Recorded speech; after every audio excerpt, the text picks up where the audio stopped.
एक सूखा सा गांव था। हर तरफ बस सूखी जमीन और मुरझाए हुए पेड़ नजर आते थे। गांव के लोग हमेशा इसी चिंता में रहते थे कि पानी कहां से मिलेगा। गांव से कुछ दूर एक नदी थी और उस नदी का मालिक था काली यादव। काली यादव बहुत ही लालची और बदमाश इंसान था। वह लोगों से पैसे लेकर ही नदी का पानी लेने देता था। अगर किसी के पास पैसे नहीं होते तो वह उसे मार पीट कर भगा देता। हर रोज गाँव के लोग उसकी नदी के पास लाइन लगाकर खड़े रहते। काली यादव पैसे लेता और तब जाकर पानी लेने देता। इसी नदी की वजह से उसकी बहुत अच्छी कमाई हो रही थी। उसी सूखे गाँव के एक छोटे से घर में एक लड़का रहता था, रुद्र। रुद्र दिल का बहुत साफ और अच्छा था। वह हमेशा खुश रहने की कोशिश करता, लेकिन जब अकेला होता तो चुप चुप कर बहुत रोता था, क्योंकि कुछ दिन पहले ही पानी न मिलने की वजह से उसके माँ बाप की प्यास से मौत हो गई थी। उस दिन रुद्र ने कसम खा ली, जो मेरे माँ बाप के साथ हुआ वह अब किसी और के साथ नहीं होगा। उसके बाद रुद्र हर रोज गाँव गाँव घूमता, अलग अलग जगह जाता, सिर्फ पानी की तलाश में, लेकिन उसे कहीं भी पानी नहीं मिला। एक सुबह वह अपनी बाइक पर घूम रहा था, तभी अचानक उसके सामने एक भिखारी आ गया। भिखारी ने धीरे से कहा, बेटा कुछ पैसे दे दो, बहुत जोर की भूख लगी है। रुद्र ने बिना सोचे अपनी जेब से कुछ पैसे निकाले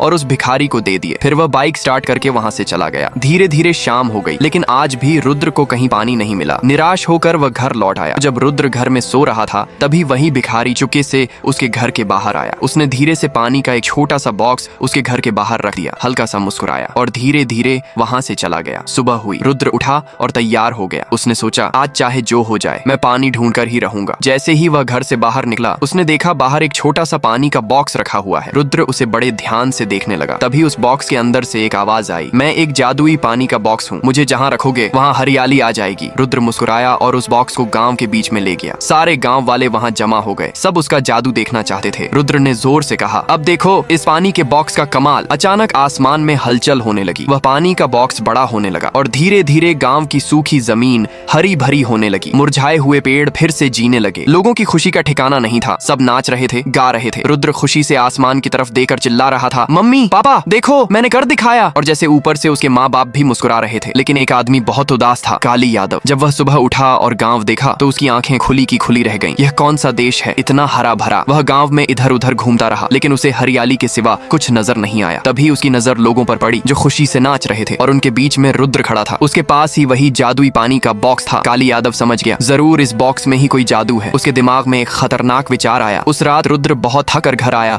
और सीधा सो गया। लेकिन उसे क्या पता था कि एक खतरा उसका इंतजार कर रहा है। काली यादव चुपके से घर में घुसा और बोला, यही सही मौका है इस बॉक्स को चुराने का। वह जैसे ही बॉक्स को चुराने लगा, अचानक बॉक्स गायब हो गया। काली यादव घबरा गया, ये बॉक्स कहाँ गया? तभी उसने देखा उसके पीछे वही भिखारी खड़ा है, लेकिन इस बार उसकी आंखों में तेज गुस्सा था। भिखारी धीरे से बोला, अब तेरा क्या होगा कालिया? और अगले ही पल उस भिखारी ने काली यादव को वहीं खत्म कर दिया। सुबह जब रुद्र उठा, गाँव में भीड़ लगी हुई है और बीच में काली यादव की लाश पड़ी थी।